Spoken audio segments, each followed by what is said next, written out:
Ve müellif sonra ikinci fesli açır ve buyurur ki "Et-terhibu minel bawli fil ma'i vel muğteseli vel cuhri."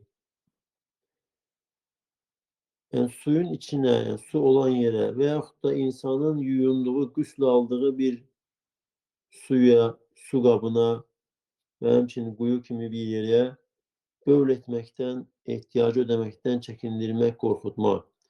Cabir radıyallahu anh der ki Allah Resulü sallallahu aleyhi ve sellem dayanan, yani aharı olmayan suya böl etmeyi qadağan etdi. O su ki aharı yoktur, bir gölməçədir veyahut da bir çəlləkdir, hansı bir su kuyusudur ki aharı yoktur, ora böl etmekten Allah Resulü sallallahu aleyhi ve sellem çekindirdi, qadağan etdi.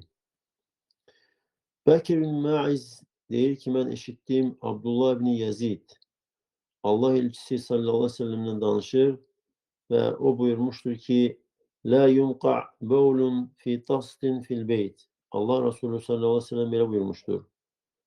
Herhangi bir evde bir kap, bir leğenin içine böl, yani insanın bövlü küçük ayak yolunu, ihtiyacını ödeyerken o su bir kaba yığılarak evde saklanılmasın.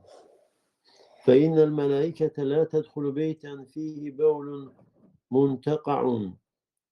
O evdeki yığılıp saklanılan bövül var, o eve melekler dahil olmuş. وَلَا تَبُولَنَّ ف۪ي مُغْتَسَلِكَ.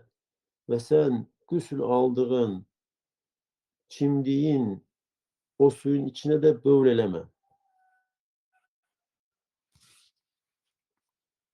Hümeyd ibn Abdurrahman diyor ki, ben Allah Resulü sallallahu aleyhi ve sellemin sahabelerinden bir kişiyle karşılaştım.